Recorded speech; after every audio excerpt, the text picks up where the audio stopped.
What is going on, y'all? We're just letting the pre-roll run here a bit and let everyone's notifications pop. Thank you to everyone who's joined in the room already. I see 45 Otto, Don, Kevin. Ooh, I didn't do the tanker. Kevin, what is up, man? How y'all doing? We have Rhea in the waiting room along with Scott, and we're going to be starting here in a second. It's almost, once we hit that 1 minute pass, we'll go ahead and run that awesome pre-roll.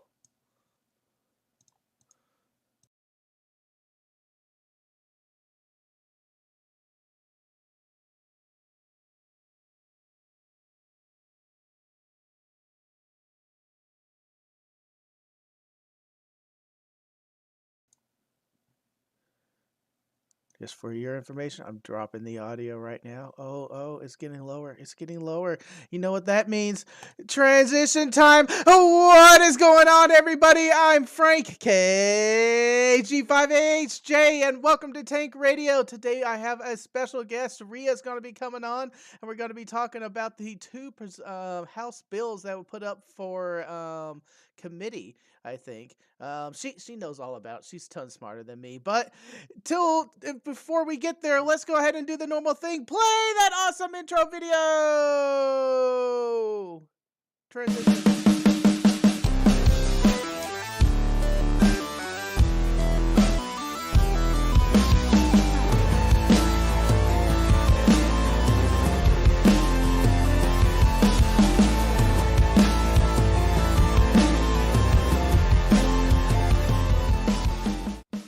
A quick shout out to all my Patreons who makes the show possible. You can support me by joining Patreon in the link below. And on to Tank Radio! Hey, Don, I see you there. I see you. C++ sucks, man. And you got that wrench.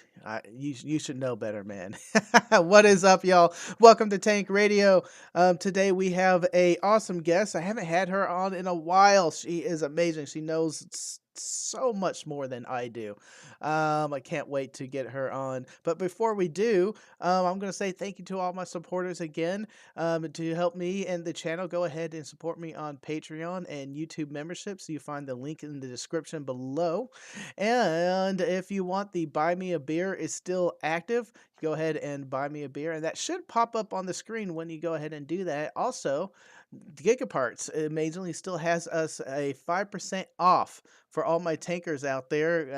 There is a link you go ahead and click on. You see what items is available for you, and enter coupon code TANK at checkout, and you will see 5% off, and it will help support me, Tank Radio. I would appreciate that. My coins are still for sale on Jason's website. Plus, we have cool new hoodies. Wait, not that side. This side. What? Tank Radio hoodie and bam. No, I'm dyslexic. Sorry, I gotta find the right arm. Look, it says Tank Radio on it. What?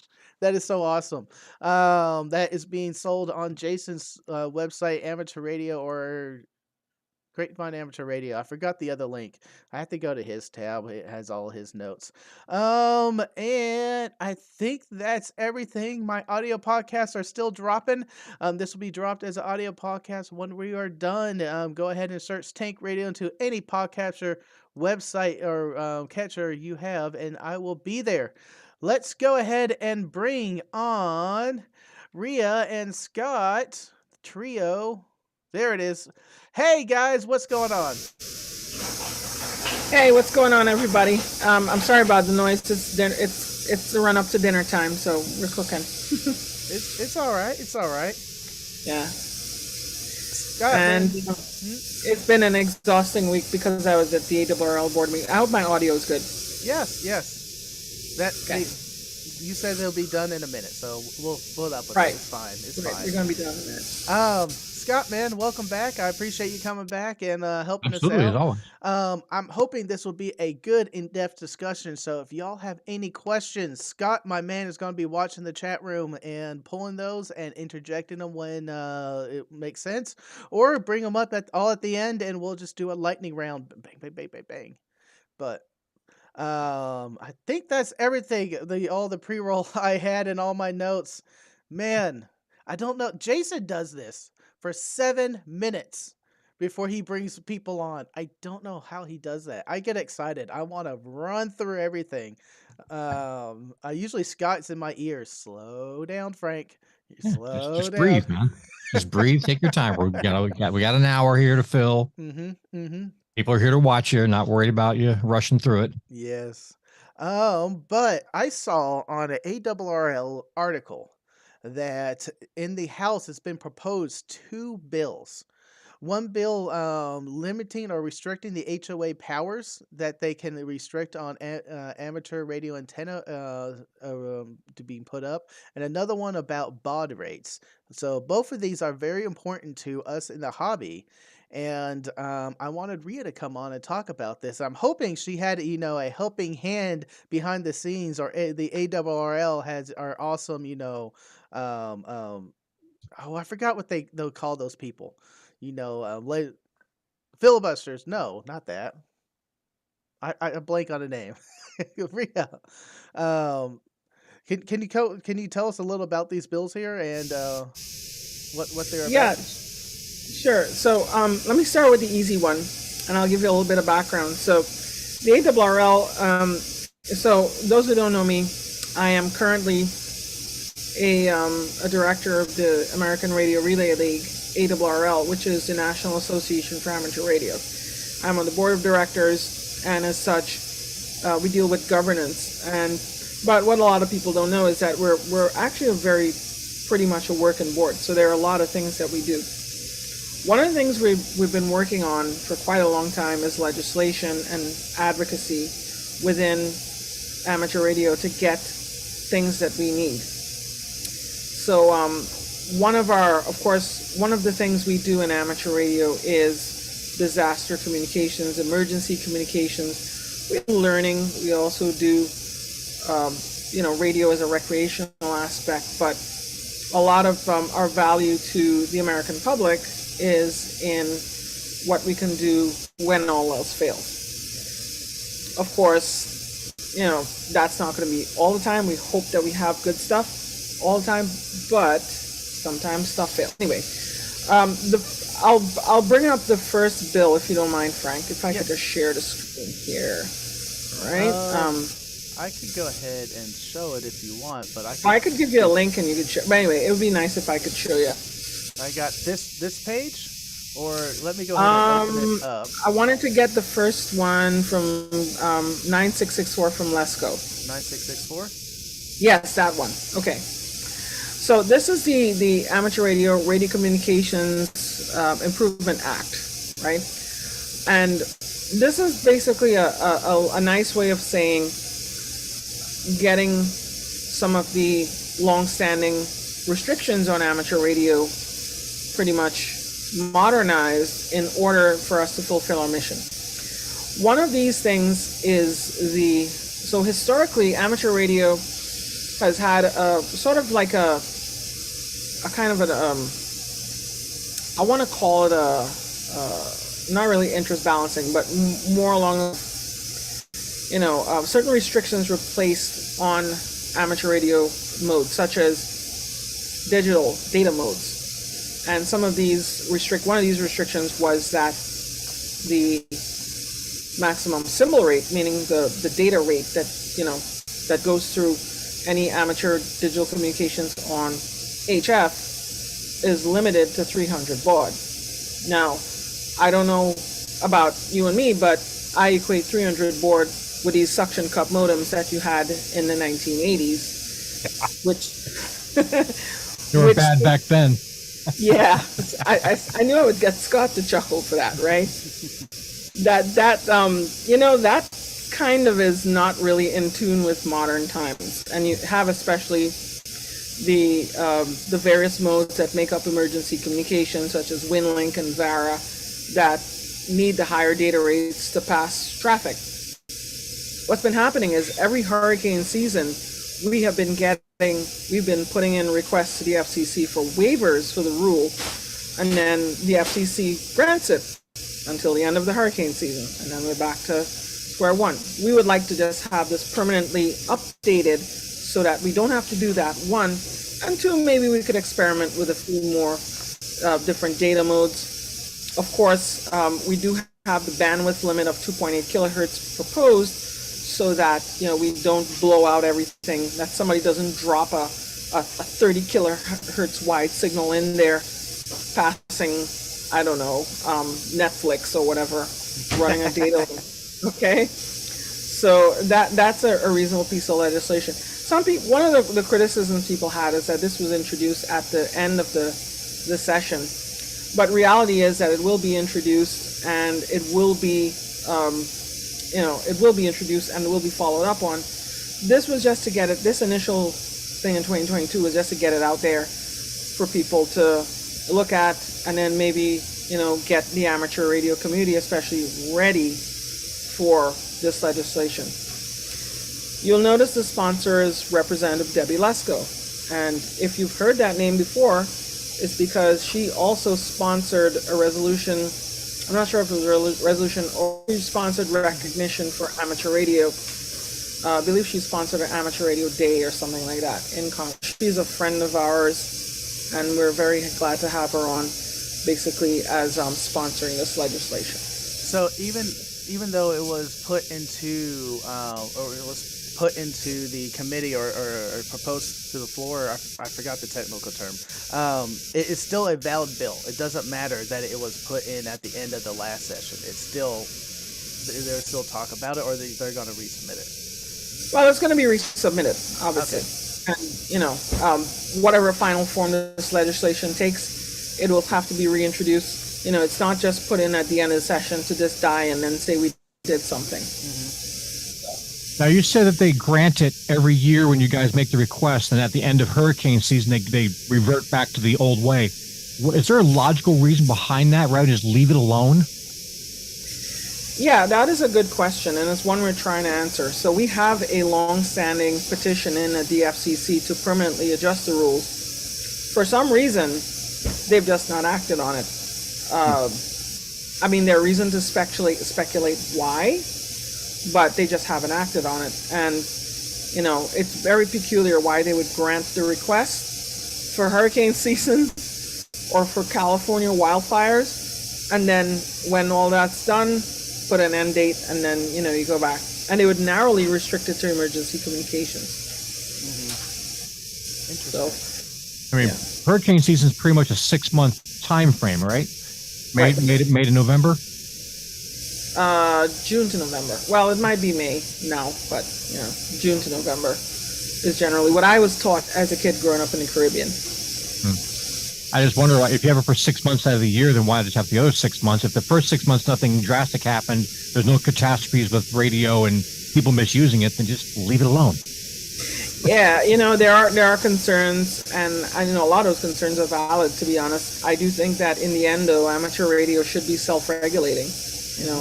We should be working with people to make sure that we all be good neighbors on the bands. And if you listen to plug in my podcast and radio show, if you guys listen to my radio show, I do Ria Shack Radio on WRMI shortwave every Friday at 6 Central. I believe 5 p.m. Central. And one of the episodes I talk about being a good neighbor on the bands. So you need to be good neighbors on the bands. And I think for the most part, we do that. Yeah. I mean, the good majority. I had a show I did this past week and a half ago talking about an issue where there was a hand that had gotten discouraged and told to get off the band because he was trying to utilize his license privilege on a specific band. And some of these sad hams decided to, mess with them about it. But that's not a normal thing. I think for the most part, we do self-police. We do a really good job of it. People do respect one another and are willing to help each other out. I think that's a good thing. Right. And, and like I tell people with regard to other things, and some people know what I'm talking about. We're all adults, and, this country is a free country. We need to be able to do that.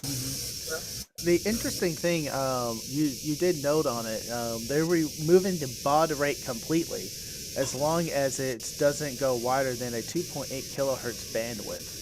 So if you can spit out as fast as you can, it's just don't increase your bandwidth. There's no cap then, right? A virtual no cap? Yes, no cap on symbol rate, but that's really the Shannon theorem at work. So within a certain bandwidth, you can only have a maximum amount of data rate. So 2.8 kilohertz gives us a good amount of room to play with. I like it. I really do like it. And that will make a lot of these digital modes much faster. And I must say it's not necessarily digital mode, so there's a little confusion. Digital, in terms of FCC Speak Part 97, is not is not defined. What the FCC defined is data modes. So you have like data modes which will carry a payload of data. For example, text. It will carry program files. It will carry spreadsheets and such like that. But if you're sending pictures, mhm. even JPEGs and GIFs or GIFs or however you pronounce it, you you that's an image transmission. And slow scan TV does not have this limitation, by the way. You can do digital slow scan TV at high rates Hmm. without limitation.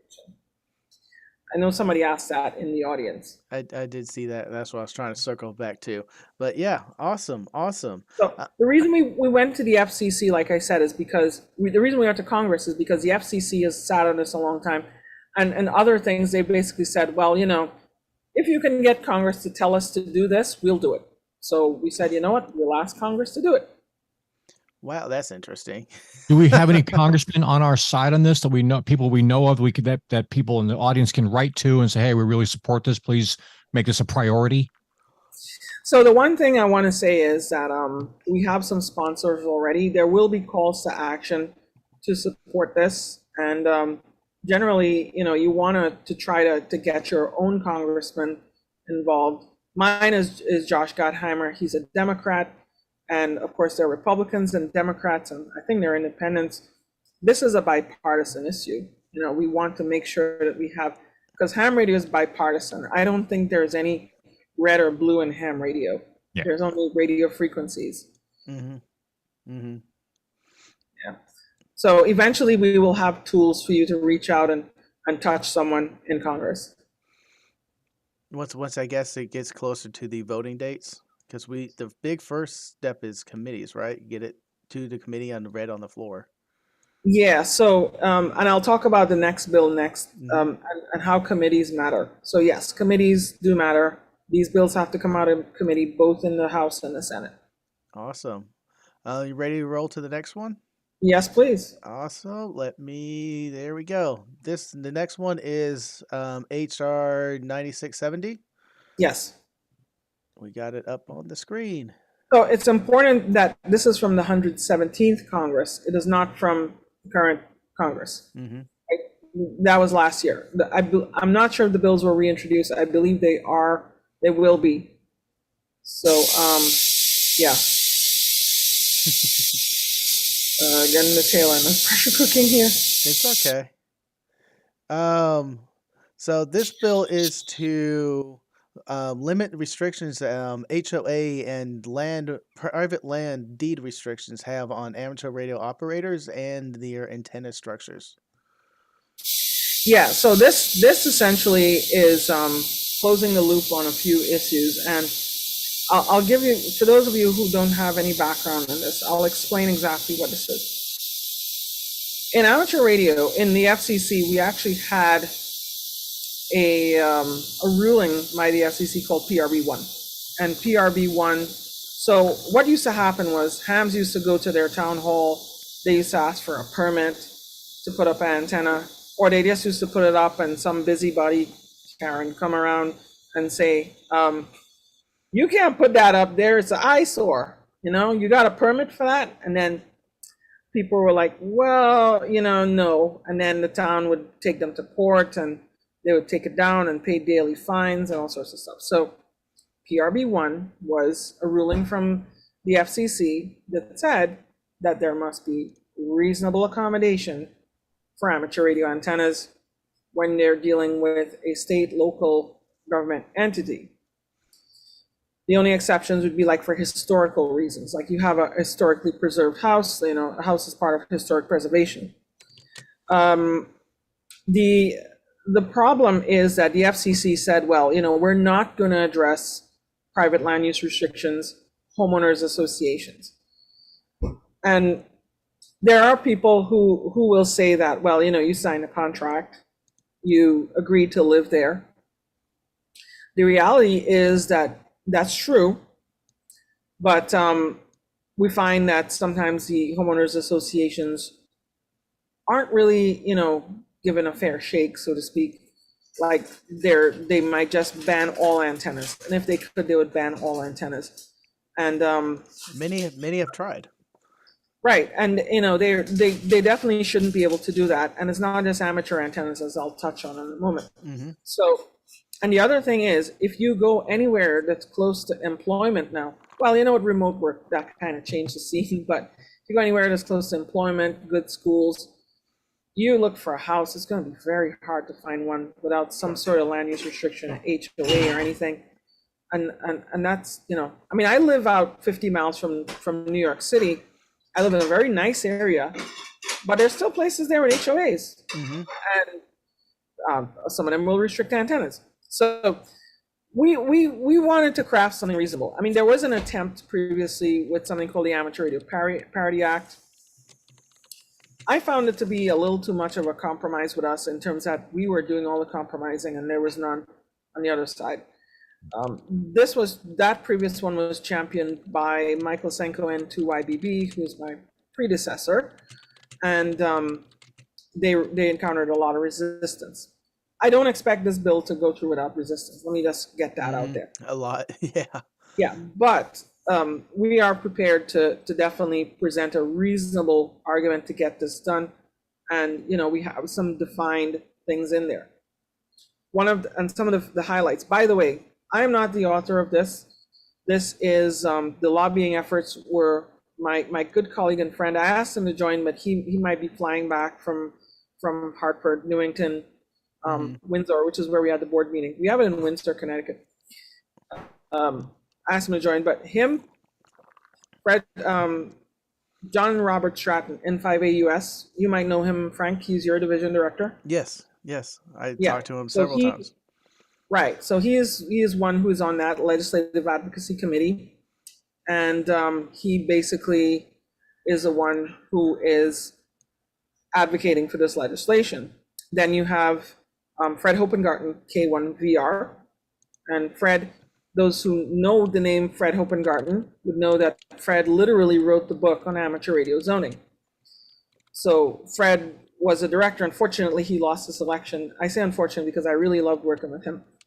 But it is what it is. So we had this, we got together some of the great minds because John has to his name some good accomplishments in terms of antenna zoning.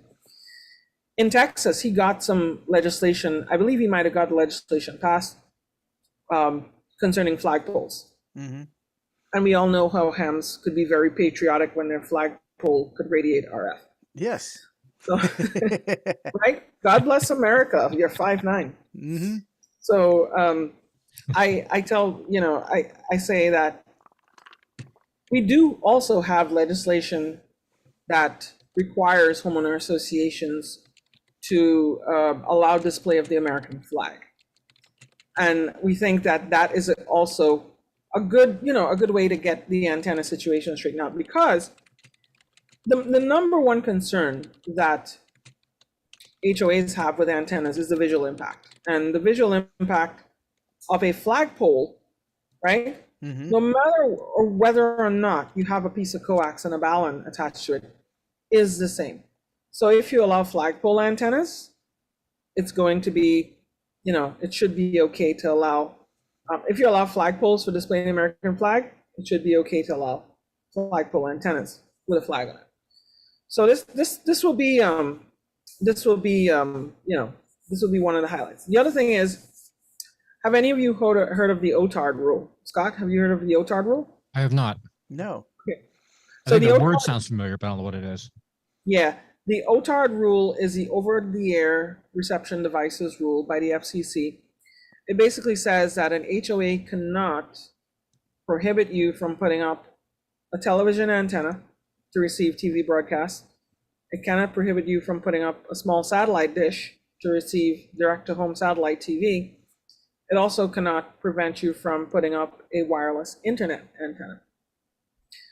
And basically, the limits on the dish are 1 meter in size. But there's no limit in Alaska for obvious reasons. But there is the limit is 1 meter. So we crafted in the bill that we would lobby for antennas that are 1 meter in diameter. We'd also lobby for antennas that are similar in size to the TV antennas on the contained in the OTARD rule. And we would also, I believe, small satellite dishes are in there, but that's essentially what the crux of it is. And we also wanted to lobby for a 43-foot vertical. Now, why people ask why 43 feet? 43 feet, if you look at it, if it's in your backyard and it's set back from your home, by a good distance, chances are from the street, it's very minimally visible, if at all. And, this is the kind of thinking we had in mind in coming to a reasonable solution that would get us the ability to put up effective antennas, right? Yeah, see, a flagpole or antenna 43 feet. These antennas would be able to, be put up. Of course, you could put up smaller than 43 feet, and that will allow you to get on the air effectively, but also have minimal visual impact. So these are some of the things. You have small vertical antennas such as like your VHF, UHF, and you also have wire antennas like dipoles or NFEDs. A lot of people, they put up NFEDs, they hide it in their gutters, or they put it in the tree in the backyard. They paint it, I don't know what color they painted. They painted a dark color, and it's minimally visible. So I've got my DX Commander in the backyard, and I got it positioned in front of my neighbor's tree. Yeah. So in summertime, when its tree's full of leaves, my antenna disappears. Right. Yeah. So we have all sorts of safeguards in there as well too.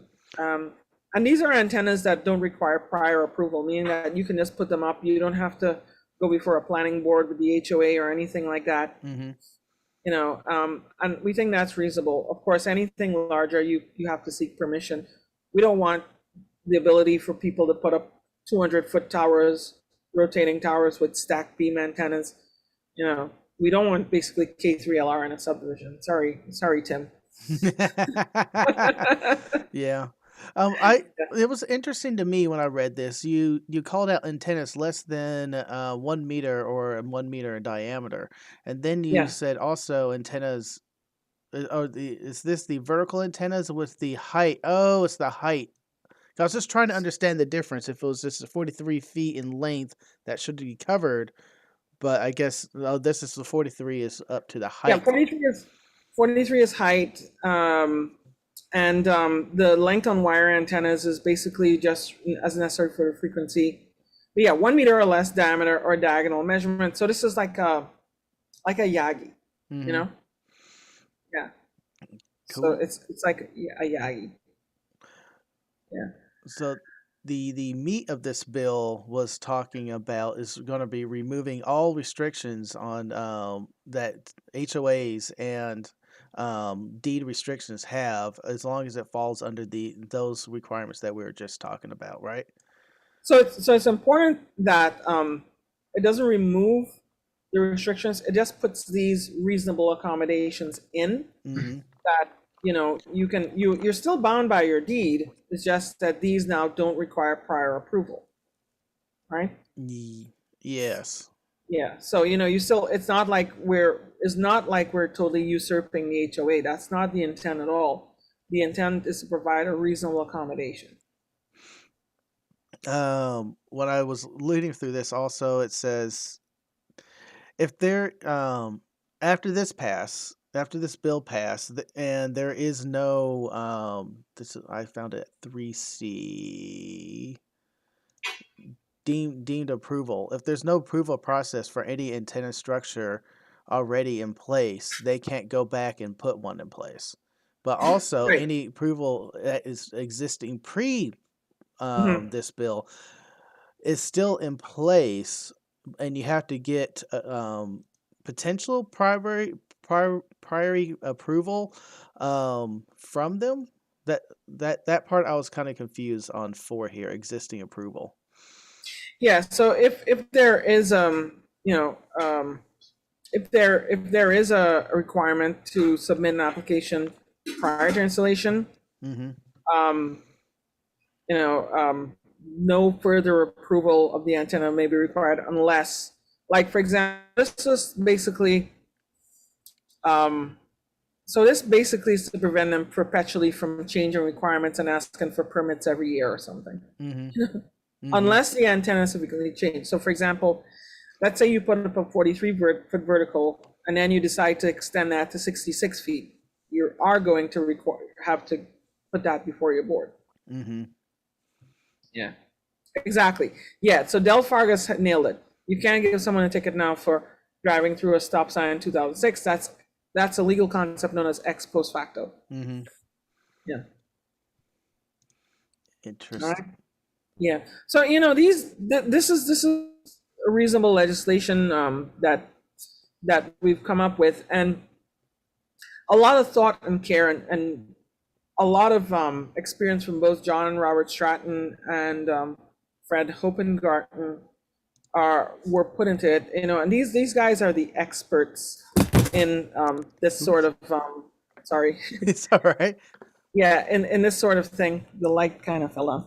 Mm-hmm. But they definitely would be the ones who are pushing this, and they will be driving this. Mm-hmm. Of course, I will be there to help them. I mean, I'll be honest. I'm not sure what capacity I'm going to be helping them in because of things people may have seen about ARRL, but at the same time, I plan to help out with this regardless, Mm-hmm. and I will always be pushing this, and I have a few aces up my sleeve, so not to worry. I love seeing legislation like this put forth more and more, because as long as we keep pushing this and making people aware, it's eventually going to get passed. And I want this to be known more out there because it, like you said, I tried to move in December, no, August or June of last year, and every place I looked at was a had a HOA, every place, and that would pretty much kill what I could do in the hobby. Yeah, I mean, it's very pervasive in Texas, places like Texas and Florida. Scott, which state are you in? I'm in Texas. Right. See, so you guys have it. I've been to Texas. I go to Texas quite a lot, and I mean, the subdivisions are popping up like mushrooms, man. Mm-hmm. I'm in a pretty decent subdivision here, but I've got a GP9, and right Yeah. behind that, I got a DX Commander. Right. And I painted the GP9 from that white that is to something that matches the tree color and kind of did like a camo thing to it. And when the foliage is out, it disappears. Yep. In the wintertime, I'm exposed like, That's but not really- nobody seems to care. I talk to my neighbors like, look, I know I said I do ham radio, and if there's ever a disaster or something like that, we lose all power. I have ways of getting messages outside of our neighborhood to other people. So if you have an emergency, you can come over, use my radio, make a transmission. Like, oh, okay, no problem. They're pretty cool about it. The HOA hasn't said anything about it yet.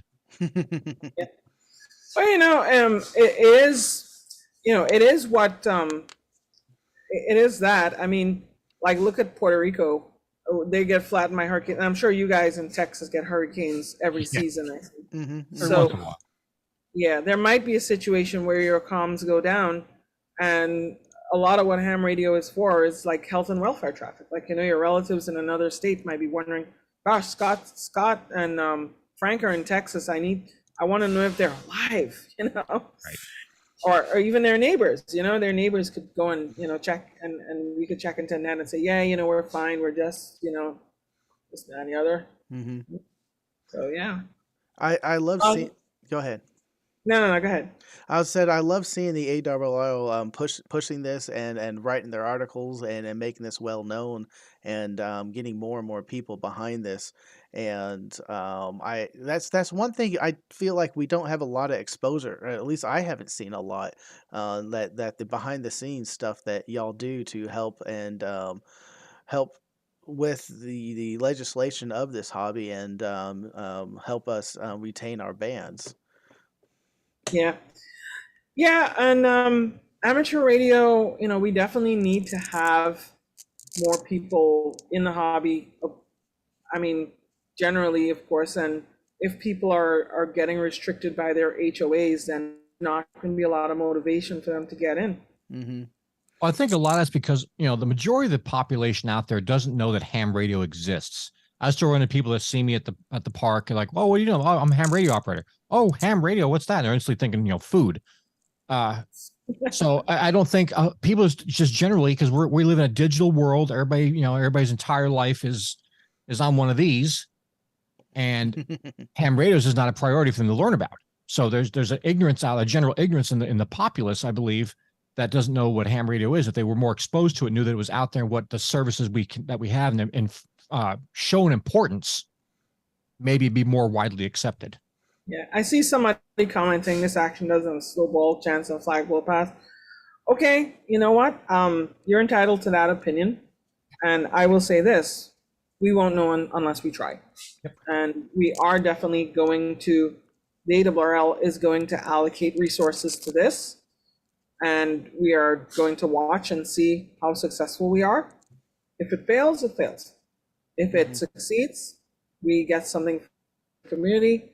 And I really hope that people appreciate this, and probably consider supporting, joining the ARRL. Although that is not the reason, by the way. The ARRL's mission is advocacy, period, with no conditions. But at the same time, it's good to have strength in numbers. And regardless of the disagreements I've had with the ARRL, I will still support them as long as I'm alive, and because I will always have an amateur license once I'm alive, I'm hoping.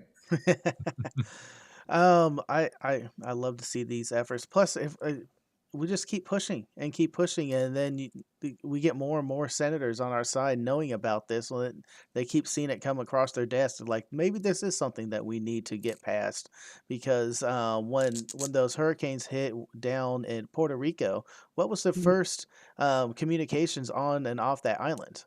It wasn't the government radios. It wasn't the government satellites. All the normal internet connections were severed. It was amateur radio that evening. Yeah, true. And people say that it's impossible, but I mean, I want to point them to something else they said that was impossible. If I digress, I know a lot of this audience has in common. New York State Rifle and Pistol Association versus Bruin. That was impossible.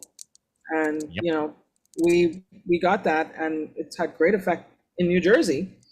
And the state is trying to fight against us, but even the lower courts are saying, nope, the Supreme Court has spoken.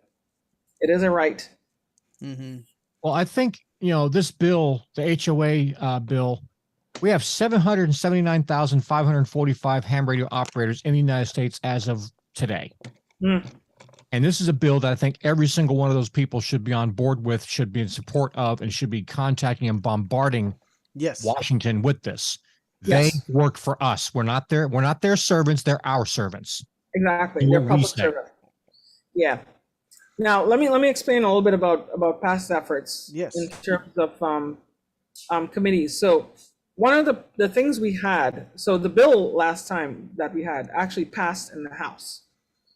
And, well, that's not an incredibly high bar, but for an amateur radio bill with an organization like ARRL with a small lobbying budget compared to these big guys with multi-millions of dollars, that was quite an accomplishment for us. It was sent to the Senate. Unfortunately, the senator from Florida, he was the head of that had the bill, and he released it because, as you know, Florida has a real estate industry.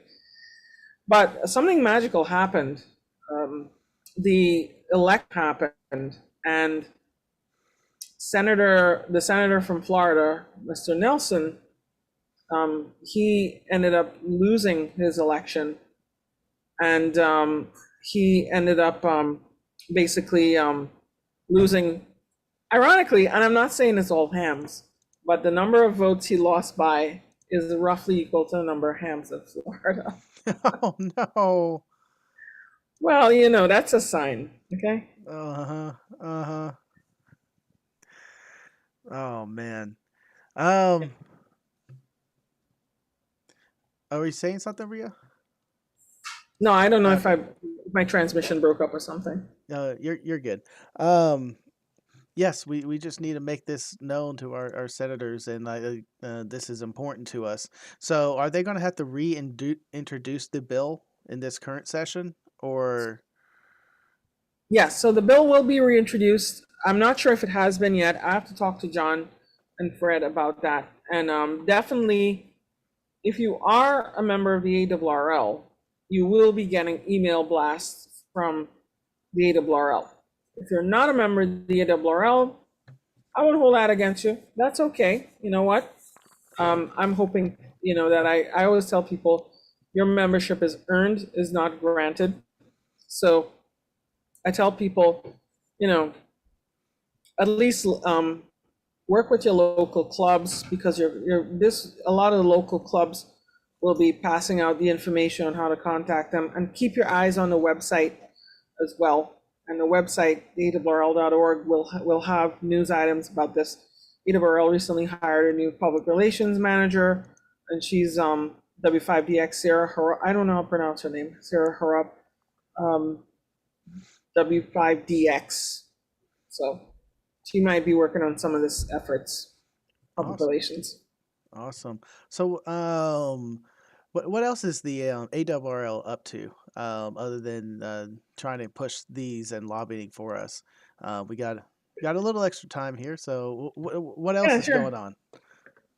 on? So I wanna say, Del Fargus asked, are any reps or senators ham? Ooh, good question. Debbie Lesko, I believe her husband's a ham. Um, I'm not sure. There might be a few. Um, Debbie Lesko. Yeah, I believe her husband's a ham.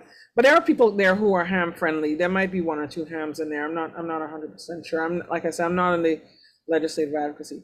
What Hmm. else is the ARRL doing? Well, the ARRL is doing a lot of learning adventures. Steve Goodgame, of course, will tell you a lot about that. And they're doing a lot of advocacy, preparing for. We just had our ARRL board meeting in Windsor, Connecticut, and we passed a few motions to deal with learning and also getting technicians more active. But you'll have to see that. We also have the volunteers on the air, VOTA. Okay. And Hmm. if you work me, I'm worth like 225 points. So you better work me. I will get on all modes. I've been doing some FT8, but I want to go back and do some single sideband and CW. I want to Hmm. get you guys in the log on So, on on single sideband or CW. what is volunteers on the air? So if you go to vota.arrl.org, it's a year-long operating event, and this recognizes the Year of the Volunteer, where we celebrate those who selflessly give their time and talent to the ARRL. And basically, they operate with their individual call signs, and their assignments are worth different points values. Like the president's worth 300 points, the vice presidents are worth 250, the directors are worth like 225, and you go down the list, and an ARRL member is worth 1 point. Hmm. So everybody gets a points value, but you work and you tally it up and you upload your log. Now here's the interesting thing. You don't have to upload your log to Logbook of the World, although it does help. Every log counts. But if your QSO was uploaded by the other party in Logbook of the World, it'll show up in the points table. And wait, there's more. There's W1AW stroke portable events. states. Different states are being activated. So every state will have a chance, just like 2014 for the Centennial. Mm-hmm. That's Yeah, awesome. yeah, I'm going to be working the station down in Florida Hamcation, so yeah. get ready for that. ARRL, ARRL is going to be down there too. I'm not going with ARRL because that's out of my Oh, division. Well, that's okay. We everybody can't go everywhere, but you'll see Mickey down there. You'll see Jeff Beals, the new vice director. You'll see I guess the president and CEO will be there. mm-hmm, mm-hmm. You'll see all of the wonderful staff that make things happen. Steve, Um, good game. Steve might be down there. I think Steve will be down there. Just- You I might see love Sierra. I love seeing Steve. He always towers. It always surprises me how tall he is. Every time I see him, I'm like, dang. You know why he drinks so much coffee, right? Because you need a lot to fill him up because he's so tall. Yeah, You know. he's a coffee fiend. Yeah. By the way, Go ahead, Scott. I'll say, by the way, guys, I did drop links in for both bills 9670 and bill 9664 into the Mhm. chat. So if you want to read those bills in their entirety, they're available there. Print them out, read them, memorize them, know them, and contact your local representatives. Yeah. Gary Pierce from Ham Radio Now also did a live stream with John Robert Stratton and also Fred Hopengarten. You can look for that Ham Radio Now, and he will, that they interviewed them. They talk a lot into the nitty gritty, but I try to condense everything. And I've spoken to John, so I've known a lot of what went on, and I've been Mhm. talking with them. What else has been going on in the ARRL? Well, the for 2022, of course we introduced this $35 fee, the FCC did, and we've had a program now where we reimburse the fee for young people, and we've had quite a few young people get that $35 fee reimbursed.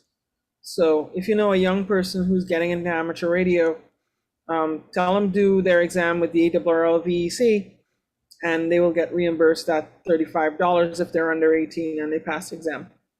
So Hmm. yeah, Oh, it's always good. I like that plan. I like that program. That's awesome. Yeah. I don't know if you can answer this. Don is asking, can the ARRL work on getting us the nighttime phone of WARC band, WARC, that is not channelized? Whoa. What? No, wait. I don't know. The work bands. Which ones? Don likes to Who toss some wrenches in there sometimes. yeah. Who asked? I don't understand the question. Could you? I guess you might have popped it up. Yeah, I'll throw it in our back channel because He's asking about whether you can get whether AWR can Oh. get the phone work bands that are not channelized. Oh, okay. I see what you mean. Oh, you mean like 60 meters? Yeah, okay. So 60 meters is channelized precisely because 60 meters is channelized because we have we essentially share those channels with the federal government, and Mhm. we actually share them with the federal government because we want to be able to communicate with them. Unfortunately, we can't do anything that changes up those channels because the government still controls them and wants to be able to us to be on frequency. But believe it or not, the walk bands 30, 17, and 12, well, except for 30, 17 and 12 meters are non-channelized. We can definitely talk on those. We have 160 meters as well too. 160 meters is wide open. Mhm. But yeah, we're always looking for new spectrum. We actually got authorization a few years ago on really, really low bands, 2200 meters and 630 meters. So those have been new bands that you get. And of course, you have to get really long antennas for that. Yeah. All right, and those are bands are historic in nature because they allow you to communicate below when the FCC. So historically, the FCC told us you have to transmit at 200 meters and down. So basically, this means that you have to transmit 1500 kilohertz and up. I think, yeah. And so we weren't historically given frequencies below that because those were reserved for ships and important commercial traffic, and you just give the hobbyist hams the scraps. Mm-hmm. Well, we actually got access to those important frequencies now. Nice. Yeah. I'm gonna have to- Nighttime work band. Yeah, we're always working. We're still working on things like Forest Service fees, getting those resolved. We're still working on other FCC matters. We have David Siddall, K3ZJ, who is our Washington lawyer. He's always really good and very savvy. I had lunch and dinner with him. He's very, very sharp guy. Interesting. Interesting. Well, Ria, I think that's all I had. We can go ahead and kind of start wrapping up here. Jason's not doing a live stream tonight. He's over there in that Quartz Fest thing. He drove out there ahead of me. I'm flying down Wednesday. Yeah. Ooh. Yes. If he said Quartz Fest, he could meet Dick Norton. Yeah. Where is he Yeah. over there? Yeah, so Dick typically makes a trek to Quartz Fest after the board meeting, and then he's like the first one out with anything. So yeah, Don, just to circle back on the walk It's band fine. thing. Yeah, Don, I get it. Yeah, maybe we'll ask for that eventually when HF becomes less popular for other users. Mm-hmm. Yeah. Cool. Well, Ria, I am going to go ahead and give you the full screen once you're ready. And just tell us where to find you if we want to hear more about this or anything else that you're up to. So go ahead. All right. Well, I'm always available if you want to send me emails concerning ARRL. You could send it to n2rj@arrl.org. If you are asking questions about ARRL, I will of course copy your division director who is in your local area, and I would encourage you to go to them first because they are, representing you.